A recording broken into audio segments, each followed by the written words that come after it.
สวัสดีครับทุกๆคนนี่เป็นครั้งแรกเลยครับที่ผมได้เล่าเรื่องนี้ให้คนอื่นฟังเพราะผมเองก็เป็นแฟนคลับช่องเล่าเรื่องผีมานานวันนี้ผมเลยจะมาเล่าเรื่องผีที่ผมเคยเจอ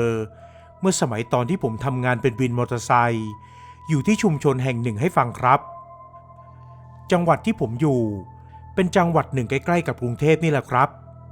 แต่ไม่อยากจะบอกออกไปตรงๆเพราะกลัวว่าเดี๋ยวจะมีคนรู้จักและพากันไปท้าพิสูจน์ซึ่งผมก็ไม่อยากให้เป็นแบบนั้นถือซะว่ามาฟังเรื่องนี้เพื่อความบันเทิงก็แล้วกันนะครับโดยปกติแล้วผมจะขับรถรับส่งลูกค้าที่เรียกตามเส้นทางบ้างแล้วก็ตามจุดจอดวินบ้างแต่หลังๆมาผมมีลูกค้าประจำที่เรียกใช้บริการทุกวันทำให้ผมแทบจะไม่ได้อยู่ประจำจุดวินของตัวเองเท่าไหร่เพราะลูกค้าคนนี้ให้เงินดีหลังๆมาพอไปส่งกันบ่อยๆก็เริ่มสนิทกันครับจนผมได้รู้ว่าน้องเขาชื่อบอยน้องเป็นผู้ชายที่ค่อนข้างจะหน้าตาดีเลยครับแล้วก็เป็นคนที่คุยตลกมากๆเลยกลายเป็นว่าผมกับบอยสนิทกันเหมือนรุ่นพี่รุ่นน้องเพราะบางครั้งที่แวะรับบอยจากที่ทำงานแล้วก็มีแวะไปนั่งกินข้าวด้วยกันบ้างหลักๆก็จะคุยกันเรื่องชีวิตและปัญหาการทำงานของบอยที่ออฟฟิศส่วนผมที่มีแต่เรื่องการขี่รถไปมาก็ไม่ค่อยมีอะไรมาเล่าหรอกครับพอเริ่มเข้าสู่เดือนที่3ในตอนนี้ผมกับบอยก็เหมือนจะเป็นพี่น้องกันไปแล้วคืนวันเกิดของผมก็เลยชวนบอยไปนั่งดื่มกันที่ร้านประจำเรานั่งคุยกันไปเรื่อยดื่มกันพอประมาณแล้วก็มีสาวสวยคนหนึ่งที่บอยถูกใจแต่ดันติดตรงที่น้องสาวคนนี้เธอมีแฟนอยู่แล้วครับพวกผม2 คนก็เลยโดนหาเรื่องและต้องหนีออกมาจากร้านนั้นเราตัดสินใจกันว่าจะกลับบ้านเลยดีกว่าผมก็รับหน้าที่เป็นคนขี่มอเตอร์ไซค์ให้เหมือนอย่างที่เคยขี่เป็นประจำนั่นแหละครับแต่วันนี้บอยมันบอกกับผมว่าอยากจะแวะไปดูหน้าบ้านของแฟนเก่าที่เลิกกันไปนานแล้วแต่ว่าคิดถึงผมเองก็พอจะเข้าใจได้ว่าเพราะความเมามันเลยทำให้คนเรามักจะแสดงอารมณ์หรือความรู้สึกที่เก็บซ่อนเอาไว้ในใจครับผมเลยตัดสินใจพาน้องมันไปที่บ้านแฟนเก่าตามที่บอกเอาไว้แต่ว่าเส้นทางมันออกจะไกลจากที่ผมเคยวิ่งพอสมควรเลยทำให้ผมอาจจะไม่คุ้นชินเส้นทางอยู่บ้างโดยเฉพาะในตอนที่กำลังมีฤทธิ์แอลกอฮอล์อยู่ในเลือดตอนนี้ด้วยยิ่งทำให้ผมมีสติไม่ค่อยเต็มร้อยเท่าไหร่นักบอยเองมันก็บอกเส้นทางผมอย่างดีนั่นแหละครับจนเราขี่มาถึงช่วงบริเวณถนนที่ติดกับลำคลองและมีช่วงสะพานหลายสะพานติดกันผมก็ถามกับบอยว่าเราต้องเลี้ยวที่สะพานไหนเพราะผมไม่รู้ว่าบ้านแฟนเก่าของบอยอยู่ที่ซอยไหนครับ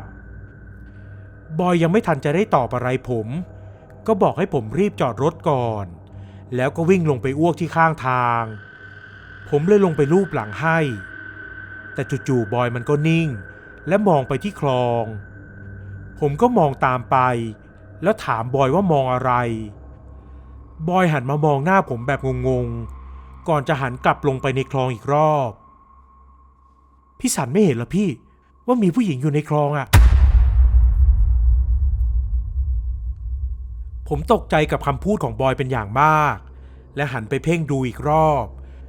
ก่อนจะเริ่มขนลุกขึ้นมาเสียดื้อๆเพราะผมไม่เห็นอะไรเลยเฮ้ยบอยเพี้ยนหรือไงเมาจนตาฝาดแล้วมั้งไม่เห็นมีใครเลยอีกอย่างดึกๆแบบนี้แล้วใครมันจะมาอยู่ในคลองวะไปจะไปไหมบ้านแฟนเก่าอ่ะหรือจะกลับดีบอยหน้าเสียอย่างชัดเจนดูท่าทางว่าในตอนนั้นบอยมันจะส่างเมาแล้วล่ะครับตัวผมเองก็เหมือนกันเพราะเห็นท่าทางของน้องมันแล้วก็คิดว่ามันไม่น่าจะโกหกและเพียงแค่ช่วงเวลาไม่นานแค่แป๊บเดียวเท่านั้นบอยมันก็มีท่าทางที่เปลี่ยนไปลุกลี้ลุกลนแปลกๆแล้วก็กระชากแขนเสื้อผมให้รีบกลับไปที่รถมอเตอร์ไซค์ในตอนนั้นเองที่ผมได้ยินเสียงบางอย่างมันเหมือนกับเสียงของน้ำที่กระพือครับผมเลยหันไปมองที่คลองคราวนี้ล่ะครับ ผมก็ได้เห็นเต็มๆ2 ตาเลยว่ามีผู้หญิงอยู่จริงๆและผู้หญิงคนนั้นก็กำลังขึ้นมาจากคลองครับแต่ท่าทางของเธอที่ขึ้นมาจากคลองนั้นมันดูน่ากลัวมากเพราะว่าเธอใช้ทั้งแขนและขาในการพยายามที่จะขึ้นมาจากน้ำแถมหัวของเธอก็ยังส่ายไปส่ายมาไม่ยอมหยุดพร้อมกับแลบลิ้นปลิ้นตาจนผมรู้สึกขนลุกไปทั้งตัว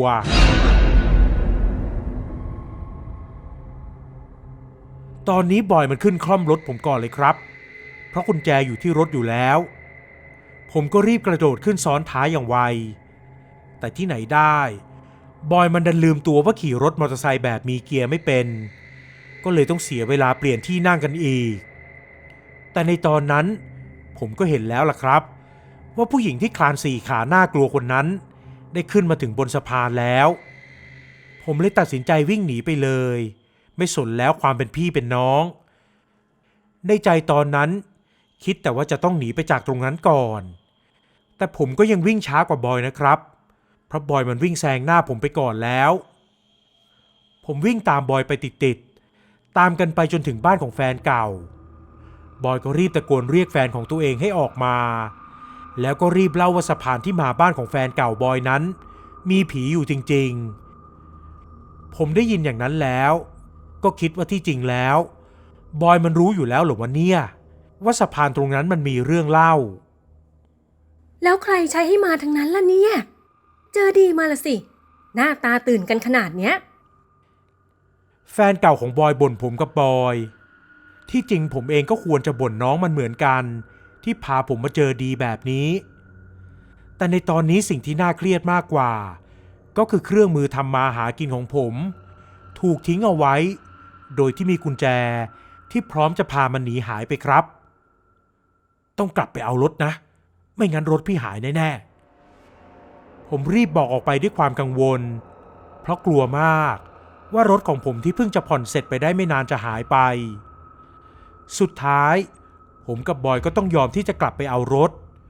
โดยที่แฟนเก่าของบอยที่ชื่อน้ำจะเป็นคนขับรถไปส่งเราที่ใกล้ๆกับสะพานแล้วก็กลับระหว่างทางที่ไปดูเหมือนว่าผมจะเป็นส่วนเกินมากๆเพราะบอยกับน้ำทะเลาะกันตลอดทางถึงจะเป็นระยะทางสั้นๆแต่ก็ทำให้ผมพอจะเข้าใจว่าทำไม2 คนนี้ถึงได้เลิกกันแต่ดูเหมือนบอยก็ยังรักและคิดถึงน้ำมากนะครับ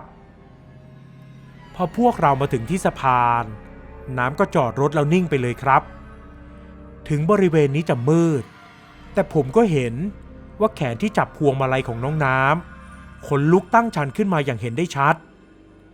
ผมเองก็เข้าใจว่าทำไมน้ำถึงเป็นอย่างนั้นเพราะจริงๆแล้ว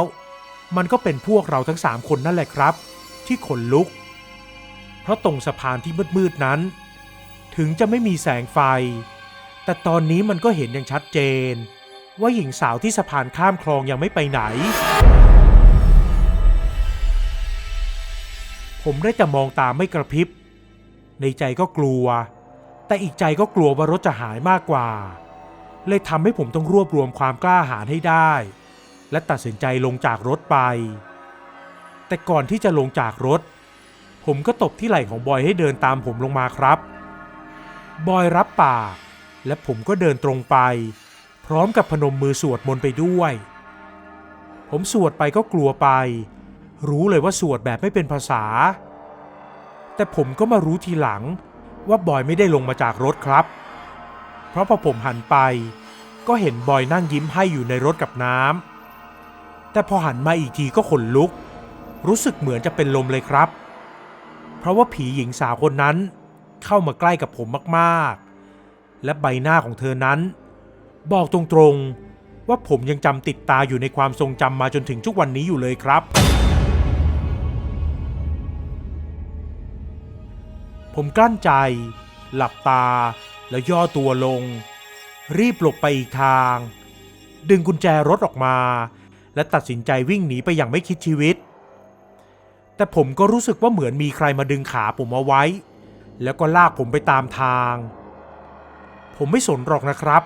ว่าใครจะเชื่อไหมว่าผมโดนลากจริงๆหรือเปล่าแต่บอกได้เลยว่าตอนนั้นผมฉี่แตกใส่ตัวเองไปแล้ว และร้องโวยวายเสียงดังมากๆจนน้องบอยกับน้องน้ำรีบลงมาจากรถและเห็นว่าขาของผมลอยอยู่จริงๆก่อนที่มันจะไปหยุดอยู่ที่บริเวณริมคลองผมรีบลุกขึ้นไม่อายไม่เขินอะไรทั้งนั้นที่ผมฉี่รถตัวเองผมรีบกลับไปที่รถยกรถขึ้นมาแล้วก็ตะโกนออกไปเสียงดังไอ้บอยมึงกับกูไว้เจอกันตอนที่ไม่มีผีแล้วผมก็ตัดสินใจขี่รถออกไปโดยไม่สนใจเลยครับว่าบอยจะตะโกนกลับมาว่าอะไรและไม่ได้สนใจด้วยว่าผมจะขี่รถไปทางไหนแต่สุดท้ายผมก็กลับมาทางที่คุ้นเคยได้ครับผมขี่รถกลับมาที่บ้านของตัวเองบอกตรงๆว่าคืนนั้นสมองของผมงุนงงไปหมดและไม่รู้เลยว่าตัวเองกลับมาที่บ้านอาบน้ำและนอนหลับลงไปได้ยังไงแต่มารู้สึกตัวอีกครั้งก็เพราะบอยโทรมาหาผมครับผมกลับมาเจอกับบอยอีกรอบและลืมไปเลยว่าโกรธน้องมาหรือเปล่าแต่น้องบอยก็พยายามขอโทษผมและขอบคุณผมที่พาไปเจอกับน้องน้ำจากเหตุการณ์เมื่อคืน